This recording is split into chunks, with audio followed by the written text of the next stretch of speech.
और इसमें एक सबसे चीज़ जब हम कर रहे हैं, आपने देखे कि हमें स्पिनिंग सीखी, विविंग की, या हमें एक कलर्ड दुनिया में हमेशा बनी कि आदमी की चाहत हमेशा ये रही कि मुझे रंगीली चीज़ें मिलें। सफ़ेद सफ़ेद से लोग कभी पसंद नहीं होते हैं, हर एक चाहता है कि मुझे कुछ रंगदार चीज़ मिले। इसलिए जब एंशिएंट टाइम्स में लोगों को ये लगा कि हम सीधा, जब वूल मैंने पे जैसे कहा कि पहले वूलन, पहला हमने जो जब ये सिविलाइजेशन आई, पहले हमने पेल्ट्स लगाए। पेल्ट के बाद दुनिया में एनिमल फाइबर स्टार्ट किए या सिंथेटिक या टेक्सटाइल फाइबर्स किए, तो लोगों ने ये कहा कि भाई इसमें कुछ खासकर हमारी जो बहनें, माएँ, बेटियाँ, इनमें हमेशा ये रुचि रहती है कि कुछ रंगदार, मतलब कुछ ऐसा होना चाहिए जो अट्रैक्टिवनेस आ जाए। Attractiveness, the best way of attractiveness is clothing. और क्लोथिंग कैसे अट्रैक्टिव बनेंगे, जब हम उसके कुछ डाइज दें, मतलब कलर्स दें। कलर्स से कहते हैं ना, ये तो जनरल प्रोवर्ब है, add colour to the life, add colour to the anything. Colour means you are giving something which use to beautiful. So इस ब्यूटी करने, कलर करने के लिए we have starting a dyeing. Basically, dyeing, this is actually dye क्या है? Is a colored substance that chemically binds to the substrate which is being. चाहे ये हम कपड़ा हो, चाहे हम किसी भी चीज़ को हो, अगर हम दीवार को भी कलर करना है, कोई किसी चीज़ को कोई कलर सबस्टेंस लगाना है, which is called dyeing. This dyeing is an art of coloring textiles in such a manner that color is fast, तेज हो, and is not removed by the operation. It's very very critical इसमें है कि जब हम washing करेंगे, जो हम दिन अगर हमने इसका डाई किया हो और हमने कपड़ा लगा, जैसे कॉटन में नॉर्मली होता है, दूसरे दिन उसको सब कहते हैं कि सेपरेट वॉश करो, क्योंकि ये दूसरे डाई कपड़े को ना लगे। इट शुड नॉट वॉशिंग से निकल ना जाए। रबिंग हम इस्तेमाल, जब हम रबिंग यूज़ करते हैं हमारे बॉडी में, तो रबिंग लगती है। सनलाइट, प्रेसिपिटेशन, जिससे भी टेक्सटाइल हो, इनसे इनकी कोई चेंज नहीं आनी चाहिए। जो this is the important factor for dyeing the textiles, whether it is wool, cotton, anything including the pashmina. This हाँ, ये क्या करता है नॉर्मली, ये डाई जो है केमिकल, ये एडहेयर होता है हमारे फाइबर, फैब्रिक या जो भी एक्चुअली फाइबर के साथ। ये एक जो भी थ्रेड है या फाइबर है, उसके साथ एक ये दैट इज ऑल्सो प्रोटीन, जिसे देते complex binding between a protein और जैसे कॉटन है, कॉटन में भी कम्प्लेक्स जो होता है उसके साथ बाइंड हो जाता है, एक कम्प्लेक्स केमिकल बॉन्डिंग हो जाती है। That chemical bonding makes it adhere. अब इसमें ये एडहेयर करने के लिए कुछ चीज़ें होती है, how it will make it needs to be given a proper mechanism, एक प्रॉपर कुछ ट्रीटमेंट्स होती है ताकि ये प्रॉपरली लगे। उसमें उसके लिए क्या टेम्परेचर हो, उसके लिए कौन सा सोल्यूशन, कितनी सोल्यूशन लगाई जाए, कितना उसमें केमिकल्स हो गए, कौन से टाइप का dyes. There are different types of dyes, acid dyes, chrome dyes और अल्कली डाइज। डिफरेंट, जैसे हमारे प्रोटीन फाइबर्स है, वूल एंड उसमें एसिड डाइज लगते हैं। आप कॉटन में जाएंगे तो क्रोम डाइज लगेंगे आपको, या आपको अल्कली डाइज लगेंगे सिल्क एंड अदर थिंग्स में। सिल्क में भी एसिड डाइज लगते हैं, लेकिन उसमें वो डाइज भी लगते हैं। So dye can adhere to a complex substance of solution by forming covalent bond or a complex with salts or metals by physical absorption or by chemical filtration. ये हम डाई जो मैंने जैसे आपको बताया, we are classified according to application, किस तरीके से हमने अप्लाई किया, and chemical structure, and are composed of group of atoms known as chromophores responsible for dye colour. ये जो क्रोमोफोर्स है, they are the basic components which are responsible for the colour of. Chromophores जो होते हैं, they can be either azo, anthraquinones, methane, nitro, aryl methane और carbonyl compound. These are the basically chromophores which makes it to make a different types of dyes or different chemicals. अब इसमें dyeing में there are two methods of dyeing. One is natural dyeing and synthetic dyeing. Normally we are doing for synthetic dyeing. Majority of dyeing 99.9% is doing by synthetic chemicals. Only very 1 to 2% is done by natural dyes. Basically, जब we are going for dye, we have to understand the color combinations. which two combinations which give which combination. Web जो basic principle of web है, violet, indigo, blue, yellow, green, they are the basic colors. उनकी different combination जो आपने पढ़ा होगा या आप पढ़ भी सकते हैं. How, जैसे हमें green है, green को किसके साथ मिला के हमें light निकलेगा या secondary colors निकलेंगे. Primary colors से secondary color, that has to be, मैं उसके बारे में नहीं जाऊँगा, but that is very essential. हम कौन से क्या डाई देना चाहते हैं, कौन से दो डिफरेंट मिलके एक प्राइमरी लगाएंगे ताकि सेकेंडरी डाई आपको निकल. सभ्या ने तो इसमें काम भी किया है कुछ, वो कैसे वो डाई लगेंगे वो that is also to be understand. These ये जो सिंथेटिक डाइज है they are basically cheap petroleum products, बहुत cheap product. They are remnants, जिसे हम पेट्रोल जब निकालते हैं उसमें से कुछ ऐसी चीज़ें जो निकलती हैं जो they are waste, but humans have used them also, and they are normally dyes. जो ancient times में they were using their natural dyes. जो ये cheap dyes आ गई, people switch it to mostly synthetic dyes, and petroleum products जब से extraction start हो गई पिछले 100 years से, तो mostly people are going for synthetic. They are the cheapest product. इनमें superior properties है, widely available है और easily available है, very cheap है, so people prefer to go it. But उनको जब यूं ही ये स्टार्ट हो गया था उसको उनको ये नहीं मालूम था हम क्या कर रहे हैं. We are making a toxic of everything. They are highly toxic, carcinogenic, allergic. आपने बहुत से देखिए में जो डाइज करते हैं dyers, they get all skin rashes of things. आज के तो आप फिर भी सेंसिटिव हो गए हैं, लोग ग्लव्स लगाते हैं, दे change the gloves every day.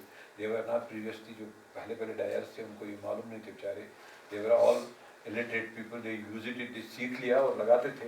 उनके हाथ में पूरा ऐसा छापा होता था कि वो कभी सालों उठता भी नहीं. That was the color on their hands. Then they use it to normally get asthma.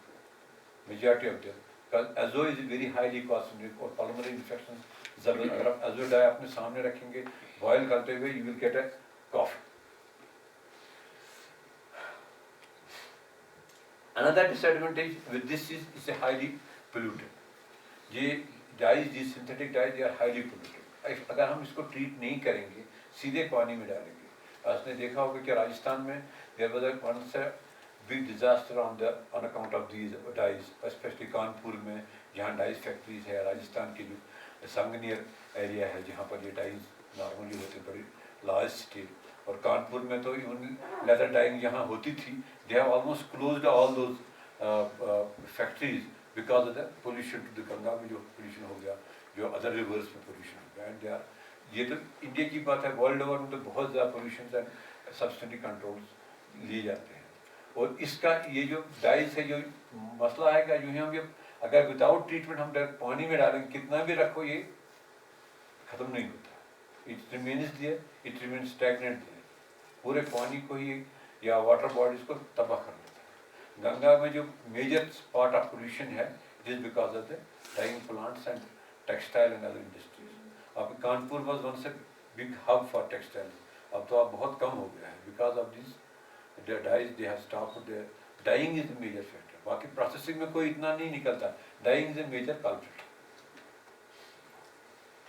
अब natural dyes, they are clinically safer than synthetic because of non-carcinogenic, non-biodegradable. They are produced from natural plant, other things जो है, they exhibit better biodegradability and generally have better compatibility with the environment. They are less toxic, polluting, health hazards, non-carcinogenic and renewable. But इनमें एक ही problem है natural dies में, that you do not get repeatability unless you have developed a proper model for it.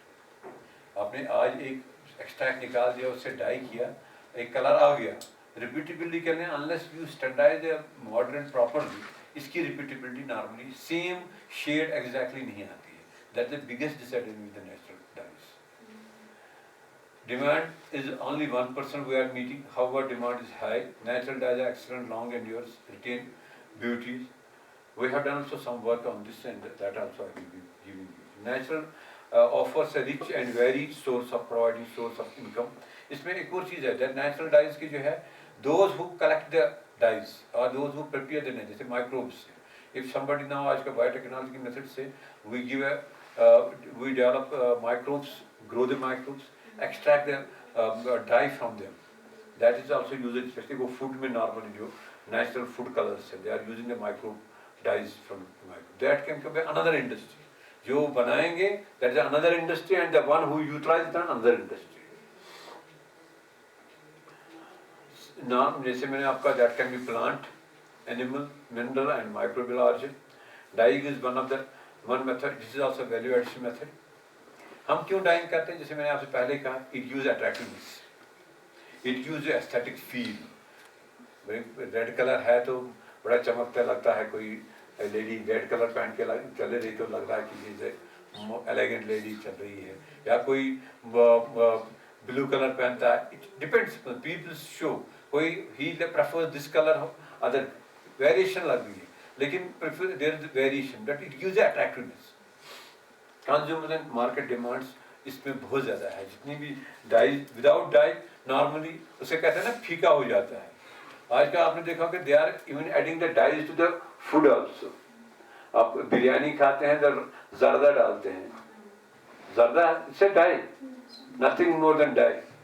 वो जर्दा बाद में डालते हैं, the dye mix up in water, और लास्ट में जब पका के ऊपर से छिड़क देते हैं ना, यू फील है अपने. Otherwise biryani is pure white rice, लेकिन वो ऑयल में कुक किया होगा, विद ज़्यादा से आपको येलो कलर आ जाता है और पीपल बड़े मज़ेदार बिरयानी खाई. लेकिन खाया क्या हमने? डाई खाया, और वो भी सिंथेटिक डाई खाते हैं. क्योंकि इन इंडिया में हमें यही कंट्रोल, फूड कंट्रोल एक्जैक्टली नहीं है. नॉर्मली ये होना चाहिए था कि फूड कलर्स, फूड डाइज के शुड बी, जो synthetic dye should be banned on food. लेकिन कंट्रोल कहाँ है? ये तो चलता रहता है. अब हम डाई कैसे करते हैं? नॉर्मली टेक्सटाइल में 3 तरीके से डाई की जाती है. या तो हम फाइबर स्टेज में करते हैं, जिसे लॉट डाइंग कहते हैं, या तो हम यार्न स्टेज में करते हैं, नहीं तो फैब्रिक स्टेज में करते हैं. फाइबर स्टेज में जो डाई किया जाता है lot dyeing, it use a uniform dye. इसमें बड़ी अच्छी डाइंग हो जाती है, because you get a uniform. और yarn also use a uniform.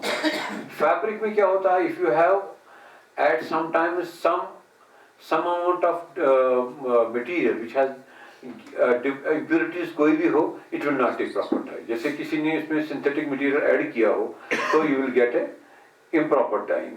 Sometimes if there are different types of textile materials, suppose wool और पश्मीना ने mix किया, या within wool उन्हें 2-3 किस्म के coarse and fine mix किए हो, that will not give a proper shade, properly नहीं होती है.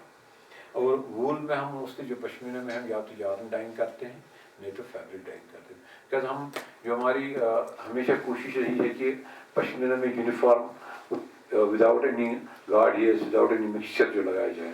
यहाँ एडमिक्सचर होगा. अगर किसी ने उसमें वूलन मिक्सचर किया होगा, उसमें वो लोग नॉर्मली यार्न डाइंग जाते हैं ताकि प्रॉपरली इफेक्टिव डाइंग हो जाए. फैब्रिक डाइंग में वहाँ आ जाता है because they are both protein complexes, लेकिन थोड़ी सी हल्की सी शेड डिफरेंस आ जाती है. बट फैब्रिक डाइंग में भी कर सकते हैं. Normally they are being done by fabric and yarn dyeing. Specially yarn dyeing is very important for Kani shawl. इसके लिए एक बड़ी इंपॉर्टेंट चीज है mordant. This is the dye fixture, a substance used to bind dyes on the fabric.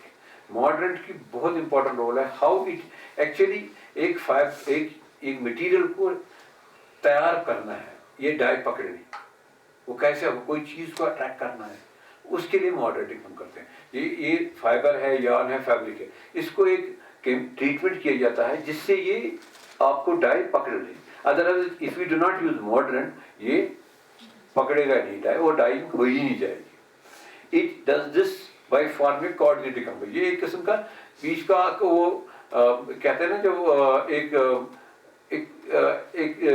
Complex बनाने के लिए हमें एक चीज, एक one item, second item, a third item has to be there which mixes both.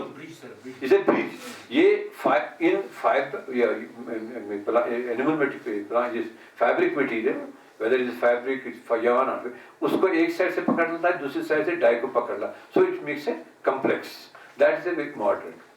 This is most important. और ये moderating is जो यूज करने को moderating कहते हैं. This is the most important process of preparing fibers to accept dyes. Using a moderate helps to ensure most durable and long lasting dyes. अगर ये moderating properly नहीं होगा, इसलिए natural dyes में जो है ना, you have to identify, we have to try many moderants, which moderant will attack make it a proper film. अगर आपने improper moderant use किया, even in synthetic में भी, अगर आपने improper moderant use किया, you will not give a permanent. That's why आपने बहुत सी जगह देखा होगा, स्पेशली कॉटन में जो खादी में करते हैं या अदर, आप उनके कपड़े लगाते हैं, फिर जब वो धोते हैं तो पानी में कलर निकलता है. That is because of the improper moderate. Otherwise not there. They have used proper chemical, but moderate इसका प्रॉपर सिलेक्ट नहीं हुआ होगा. In this process moderate is added to water, और या तो हम पानी में पहले डालते हैं या तो डाई मिक्सचर में डालते हैं, in which fabric is placed and boiled, not boiled like that, is parboiled, below boiling temperature से ये किया जाता है. Is not boiled. बॉयल हम बनाते हैं, अगर हमने पहले बनाना है तो बॉयल करते हैं, लेकिन जब डिप करनी है फैब्रिक उस स्टेज में, it should never be boiled, below पारा बॉइल्ड स्टेज में मैक्सिमम 90 डिग्री से बिलो किया जाता है. Boiled for an hour to optimum temperature. इसके 3 टाइप्स हैं pre moderating. In this process mordant is applied to fabric before dyeing. पहले ही हमने फैब्रिक को पहले डाई करने से पहले हमने मॉडरेट लगाया, फिर डाई में कर दिया, so you will get a proper mixture. Another is simultaneously moderating. दोनों मॉडरेंट भी डाल दिया, फाइबर भी डाल दिया और डाइंग भी किया. Third is post moderating. Sometimes ये तीनों चीजें की जाती है. जब हम पहले डाइंग करते हैं कलर डेवलप करने के लिए, कभी कभी ये तीनों चीजें एक साथ की जाती हैं. क्योंकि वो पहले वो थोड़ा सा प्री मॉडरेटिंग करता है, फिर बीच में साइमल्टेनियसली मॉडरेट, और फाइनल टच देने के लिए वो पोस्ट मॉडरेटिंग करता है, ताकि he gets a proper shade. Mostly आप ये जो आपके दिखा देंगे, वो आपको तीनों के मिक्सचर करके कैसे वो सिलेक्ट करते हैं, वो प्री मॉडरेटिंग, मॉडरेटिंग, वो फिर लगा के कैसे इसको अट्रैक्टिव बनाते हैं. अब इसमें what is the general preparation methodology.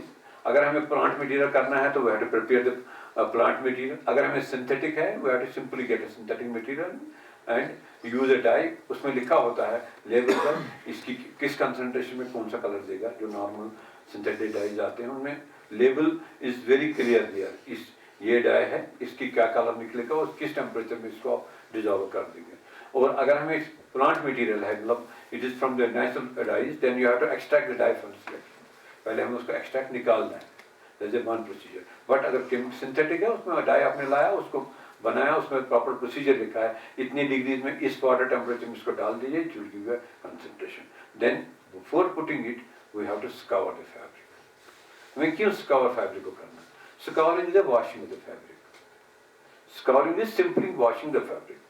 इसमें हम अल्कली सोल्यूशन 3% लिक्विड सोप और सोडियम बाइकार्बोनेट 1% डालते हैं. उसमें 3 बार उसको धोते हैं फैब्रिक को. उससे क्या होता है, जो आपके पहले हमने ग्लूइंग मटेरियल डाले थे ना, जब हमने यहाँ वाप बनाया, वेफ लगाया, या कोई भी ग्लूइंग मटेरियल डाले थे, या पहले कोई कभी एनिमल रेमिनेंट्स रह जाते हैं, that has to be removed. या आपने जब काम करते हैं तो आपके हाथ से कुछ ऑयल लग गया हो, या कहीं हाथ से ऑयल लगा हो, या आपके हाथ में कुछ मेल लगा हो, that has to be removed. Then only, otherwise उस जगह जहाँ पर अगर आपने प्रॉपर वॉशिंग नहीं की होगी तो वो तो आपको दबा लग जाएगा ना. इसीलिए वो प्रॉपर अच्छी तरह से 4 बाउल वॉशिंग में किया जाता है.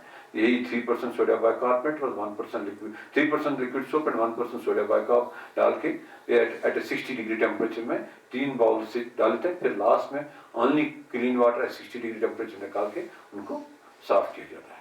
Then it is dried. Now it is ready for dyeing. उसके बाद डाइंग की जाती है. डाइंग में इंपॉर्टेंट फैक्टर है कि मटेरियल टू लिकर रेशियो. हमें वो, अगर में सिंथेटिक है वहाँ लिखा होता है आपको कितनी क्वांटिटी में इसको बनाना है, कितनी डाल दोगे. अगर आपने नेचुरल बनाया है, you have to get it. Normally just be practice, जो क्वालिफाइड ड्रायर्स है, दे नो इस मटेरियल में हम कितनी सोल्यूशन में डाल देंगे.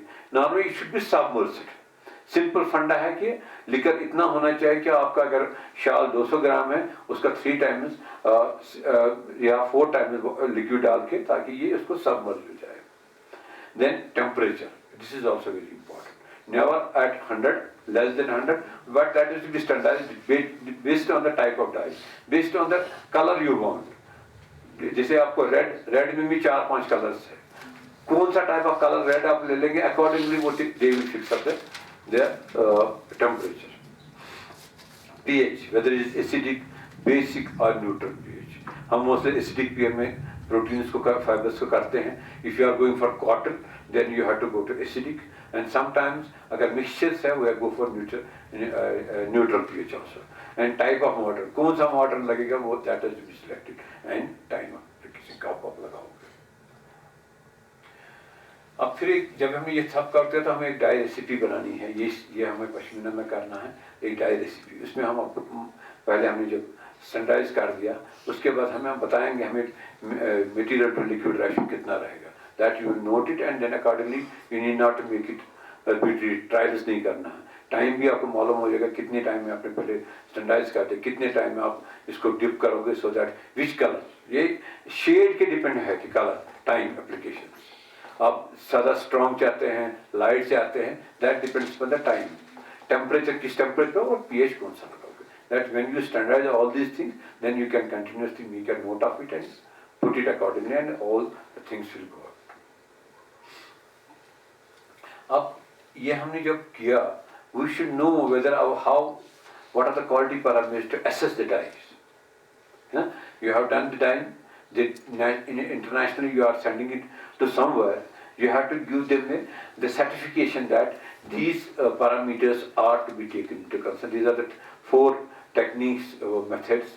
Normally हम percentage absorption, उसमें spectrophotometry से वो dye कितना उसने absorb किया, आपका पहला कितना था, उसके बाद लास्ट में कितना रेमिनेंट रह गया, उसमें कितनी एब्जॉर्प्शन, मतलब पहले आपके केमिकल जो बनाया उसका आपने ओडी लिया, फिर जब आपने डाई कर दिया उसके बाद का ओडी लिया, डिफरेंस निकाल के आप बता सकते हैं परसेंटेज एब्जॉर्प्शन. लैब ये तो शेड्स कलर्स है, this was previously done by the colour shade लगा के. आजकल इसमें computerised machines have come, they give you exact, this is very essential. इसमें शेड जो डिफरेंट कलर्स लगते हैं वो इसी से मालूम हो जाते हैं.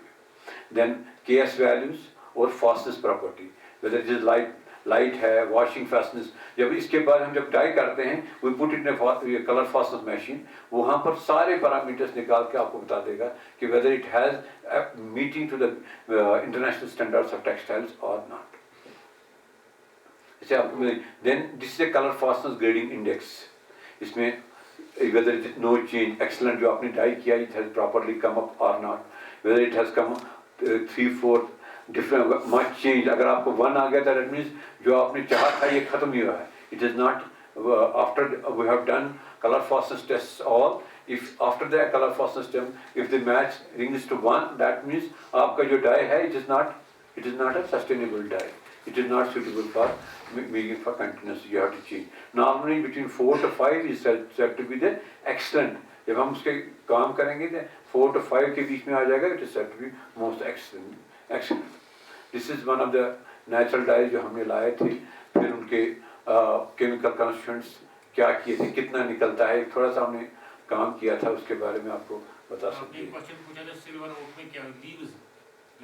हाँ लीव्स, सिल्वर ओक में लीव्स दिए जाते हैं, उसमें टैनिन होती है 7% टैनिन.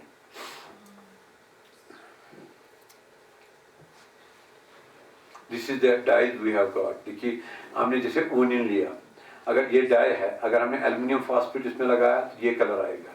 अगर हमने फेरस सल्फेट एज मॉडरेंट यूज किया तो कलर कैसा आएगा, है ना. दैट डिपेंड्स ऑन द मॉडरेंट जो हमने मॉडरेंट. अगर सिट्रिक एसिड लगाया तो कैसा कलर आएगा, आप देख सकते हैं डाई की शेड कार्ड जो हमने बनाया है नेचुरल डाइज का. जैसे हिना है, आप हिना को भी देखिए कितने कलर्स आ गए हैं. There are 5 colours from henna, है ना. पोमोग्रेनेट लास्ट वाला वॉलनट हस्क, आपको पता वॉलनट को जो निकलता है उसका जो है उससे बहुत अच्छा डाई बनता है. इसके देखिए आप entirely 5 different dyes have come from walnut husk. Normally हम जब हाथ को लगाते हैं तो वो पूरा काला हो जाता है हमारे हाथ. जब हम निकालते हैं ट्रेडिशनली अखरोट को छीलते थे, कच्चे अखरोट तो पूरे हमारे हाथ में, उससे डाई निकालो तो बहुत अच्छा डाई निकलता है. एंड दीज आर एक्चुअली हमने कोशिश की कि जो वेस्ट नॉर्मली जो वेस्ट हो जाते हैं उन चीज़ों का कैसे यूज़ किया जाए. ये हमने फिर स्टेनिंग सॉल्वेंट से चेंज कितना हुआ है, ये हमने विदाउट मॉडर्न लगाया तो क्या हुआ, with modern different colour fastness test किए हैं। ये लिखा है BIS standards of dye versus shawl is 3 to 4 for better. सबको अगर 3 to 4 है इस सर्टिफिकेट, जो बाकी जिसका हायर है या लोअर है accordingly we have to verify. Wool mark के हिसाब से 3 to 4 है। Thank you very much. Because this is a slightly different topic and needs to be extensive study, especially in terms of chemical bonding कैसे होती है। There is a different science, है ना? If you want to go with study, there is a short course being done by this same this EDI. I told you, no? Here, CDI. Craft Garment Institute, Bagini Madar, Navshara, they are giving a 3 months course on dyeing of natural fibers. उसमें वो wool, pashmina, they are giving a complete action, silk. वह वो दिखाते हैं dyeing कैसे करते हैं, what are the models, कैसे हम select करेंगे model. They will give them. तो इसमें मुझे textile chemists are the real experts who give it. मुझे हमारे project में we had a very renowned textile chemist हमारे पास थे, they helped us। हम तो textile chemist नहीं हैं, basically मैं animal scientist, लेकिन मेरा काम all along पश्मीना ही रहा, so I went to all diverse fields of pashmina, starting from the production to the end value, processing everything, and that I got 2 patents in this। एक तो हमारा how to identification of pashmina from by DNA based techniques, और दूसरा ये रखा है। Colour fastness grading index. हाँ नहीं, DNA based technique for identification of pashmina, falsification. जैसे लोग falsified pashmina they, previously it was done only, वो लोग कहते थे कि DNA बेस्ड कोई ऐसे टेक्निक से नहीं हो सकता है कि नेचुरल पश्मीना को हम कहें, because they are all protein fibre. How you will differentiate from wool from pashmina? DNA वो एक्सट्रैक्टेड फ्रॉम RNA से निकाल, DNA निकाल के उसका एक्सट्रैक्शन, धीरे से प्रोटोकॉल हमने डेवलप किया है। ये तो एक्सपर्ट है, उसको दिखाया है। फॉलिकल इसमें जो है फॉलिकल तो नहीं रहता है, प्रोडक्ट है, जो शाफ्ट है ना, शाफ्ट में माइटोकॉन्ड्रियल डीएनए होता है, उसी से हम निकालते हैं, उसको हमें हार्वेस्ट करना है एयर से, उसका एक प्रोसीजर है, बहुत एक प्रोटोकॉल डेवलप किया गया है। डीएनए एक्सट्रैक्ट किया, उसके बाद फिर मल्टीप्लेक्स पीसीआर यूज करते हैं, फिर डिफरेंट प्राइमर्स ऑफ स्पीशीज जैसे आपका मोहर है, कैमल है, जो हम समझते हैं ना, उसके बाद फिर मल्टीप्लेक्स पीसीआर में रन करते हैं तो आराम से हो जाता है। बिल्कुल क्लियर ब्रांड्स है, सेपरेट ब्रांड्स। हाँ वो डिफरेंट है, वही तो पैटर्न है, वही तो पैटर्न है, वही तो पैटर्न है, वो तो प्रोसीजर इटसेल्फ द पैटर्न। हाँ टेम्परेचर वेरिएशन है, केमिकल्स और टेम्परेचर वेरिएशन है, प्रोटोकॉल हमने डेवलप किया है, दैट हैज बीन पैटेंटेड, वो हमने डेवलप किया, दैट इज क्लियर। कौन सा? वो नॉर्मल स्केल्स आते हैं, लेकिन आजकल एक कंप्यूटराइज्ड मशीन आई है, आप उसमें डाल देंगे तो पूरा आपको पूरा दिखा देगा। स्केल हाँ वो available. These are gray scale for fastness and gray scale for fading and gray scale for staining. These are 2 things. These cost around 2,000 rupees these scales. So उसमें क्या होता है कि आपका जो फेडिंग वाली ग्रे स्केल है ना, ये कंपेयर स्केल में लगा हुआ है, 2 लगे हुए, 2 शेड्स लगे हुए, अगर वो कंपेयर हो गए नेग्लिजिबल तो उसका 5 मार्क्स ग्रेड आ जाएगा, अगर ज़्यादा डिफरेंस आपको लगेगी तो 1 आ जाएगा। तो these are actually available commercially but it is costly. इसमें ग्रे स्केल आती है, ब्लू स्केल, दो स्केल्स आ जाती है। I think done now. और कुछ पूछना चाहते हैं? We will have a group photograph and then we will leave. कुछ you want? मैं इसको ना एग्जाम टीचर्स वो ग्रुप फोटो लेना यार, कुछ नीचे ले जाए, बैठेंगे ये लोग, स्टडीज आगे